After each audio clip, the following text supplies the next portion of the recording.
आज Doubtnut app download करें। Doubtnut पर अपने सभी गणित, रसायन विज्ञान, भौतिक विज्ञान और जीव विज्ञान के डाउट्स का करो सफाया। बस प्रश्न की फोटो खींचो, एक ही प्रश्न को क्रॉप करो और तुरंत वीडियो सोल्यूशन पाओ। अभी डाउनलोड करें। हेलो फ्रेंड्स, हमारा सवाल दिया है कि गॉस प्रमेय क्या है, इसे सिद्ध कीजिए। ओके, इसे सिद्ध करना है तो मैंने एक फिगर बनाया है इसको सिद्ध करने के लिए। ठीक है, तो सबसे पहले कि मान लेते हैं, मानेंगे इसके प्रूफ के लिए। ठीक है, इसे प्रूफ सिद्ध करना है। ठीक है, इसे सिद्ध करना है। ओके, तो इसे सिद्ध करते हैं। तो प्रूफ के लिए प्रूफ को क्या लिखते हैं हम लोग? उपपत्ति। यहाँ सिद्ध ना लिख के आप इसको उपपत्ति लिख दीजिए। ओके, उपपत्ति। ओके, प्रूफ यानी कि उपपत्ति। ओके, जिसे इंग्लिश में हम बोलते हैं प्रूफ। ओके, प्रूफ करते हैं। तो यहाँ पे लिखेंगे कि माना हमने एक बंद पृष्ठ लिया। ये क्या है? एक हमारा बंद पृष्ठ। ओके, बंद पृष्ठ कि माना हमने एक बंद पृष्ठ लिया जिसका क्षेत्रफल a है। a है इसका क्षेत्रफल, जिसका क्षेत्रफल a है। और यह किसी बिंदु, इस बंद पृष्ठ पर किसी बिंदु O पर एक बिंदु आवेश प्लस q रखा है। ये सब आपको लिखना है। रखा है इस प्रकार बंद पृष्ठ प्लस q आवेश में के विद्युत क्षेत्र में स्थित है। ठीक है, तो ये पूरा विद्युत क्षेत्र प्लस q आवेश में रखा है। इस बिंदु पृष्ठ से बिंदु P पर एक अत्यंत लघु क्षेत्र। ठीक है, यहाँ पे एक हमें पॉइंट P लिया, ये यहाँ पे दिख नहीं रहा है, यहाँ पे एक हमने कोई पॉइंट P ले लिया है। ठीक है, और ये हमने छोटा सा एलिमेंट ले लिया, अवयव उसका एक ले लिया। ठीक है, तो इसके बिंदु P पर एक छोटा सा एलिमेंट अवयव लिया है। ठीक है, जिसका क्षेत्रफल बहुत छोटा सा है dA।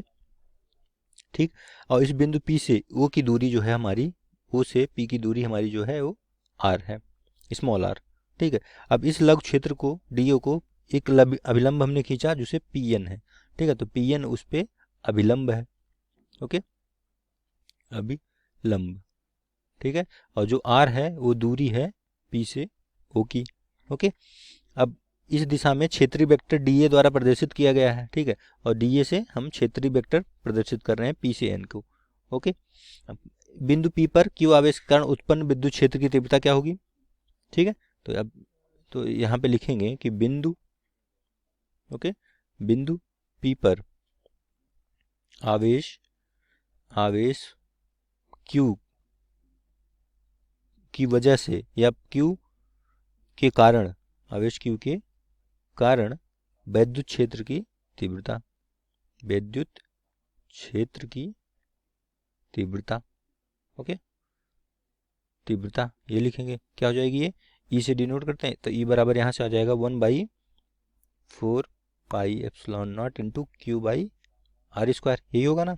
इसको मान लीजिए समीकरण 1। ओके, समीकरण 1 ले लिया हमने। नीचे आते हैं, अब इसकी दिशा क्या होगी? ठीक है, दिशा भी साथ साथ आप जरूर लिखिए इसमें। तो जो E होगा, क्षेत्र की दिशा, इसकी दिशा होगी कहाँ से? O से P की तरफ। ओके, O से P की ओर, ये लिखना आपको। ठीक है, दिशा O से P की ओर होगी। ओके, अब क्षेत्रफल, जो स्मॉल क्षेत्रफल है dA, उससे जो फ्लक्स निर्गत होगा वो कितना होगा? ठीक है, वो होगा d फाई। अगर E लिखें, ठीक है, तो होता है vector E dot vector A। ठीक है, d फाई। ठीक है, अथवा ये लिख सकते हैं कि d phi E equal to E into, अब इस एरिया कितना है? एरिया इसमें हमारा है dA कॉस थीटा। ठीक है, क्षेत्रफल की निर्गत देखो, अगर ये d है एरिया, तो इसके E के करस्पॉन्डेंस क्या होगा? इसका घटक निकालेंगे तो ये dA कॉस थीटा होगा। dA है इसका, ये dA कॉस थीटा कंपोनेंट होगा। ओके, इसको ले लेते हैं हम इक्वेशन 2। ओके, और थीटा जो है कौन सा कोण है? E और E के बीच में, यहाँ पे चाहे लिख दो, थीटा जो है dA तथा E के बीच का कोण। ठीक है, ओके, इनके बीच का कोण है। ओके, ये हमारा इक्वेशन सेकंड हो गया।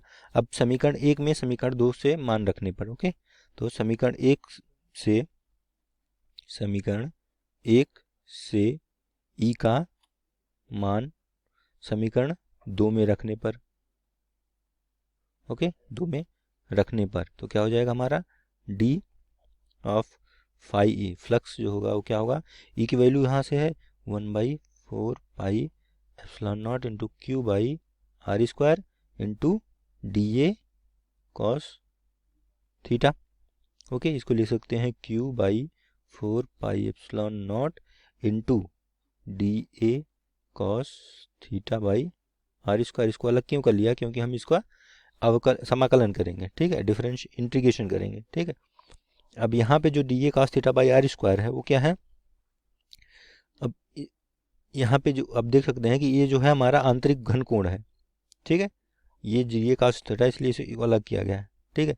यहाँ पे चूंकि हम लिख सकते हैं कि D A cos theta, okay, चूंकि D A cos theta by R square ये जो है ये है क्षेत्रफल डी ए द्वारा, ठीक है। डी ए जो क्षेत्रफल द्वारा क्या है? बिंदु ओ पर आंतरिक घन कोण है, बिंदु ओ पर आंतरिक घन कोण है, जिसे हम डिनोट करते हैं ओमेगा से। तो ये स्मॉल पॉइंट है तो ये डी ओमेगा हो जाएगा, ठीक है। अवयव के लिए है तो ये डी ओमेगा हो जाएगा, मान लिया हमने, ठीक। तो अतः इसलिए संपूर्ण बंद पृष्ठ का क्षेत्रफल, ठीक है। तो पूरा निकालने के लिए क्या करेंगे? फाई ई निकालने के लिए हम क्या करेंगे? पूरे पार्ट का हम इंटीग्रेशन ले लेंगे, ठीक है। बंद पृष्ठ का ई इंटू या डी फाई ई लिख सकते हो। तो यहाँ से हो जाएगा हमारा Q by 4 pi epsilon not into integration of D omega. Okay, तो यहाँ से हो जाएगा ये डी ओमेगा। यहाँ से आप सॉल्व करेंगे, जो है आंतरिक घन कोण है, ठीक है। डी फाई की वैल्यू क्या होती है? ये जो वैल्यू आएगी ये आएगी पूरा, ये क्या चीज़ है? संपूर्ण बंद पृष्ठ द्वारा बिंदुओं पर आंतरिक घन कोण, ठीक है। ये क्या होगा? 4 पाई, ठीक है, पूरे पृष्ठ पर स्टे रेडियन। ओमेगा की यूनिट होती है स्टे रेडियन, ओके। 4 पाई स्टे रेडियन हो जाएगा।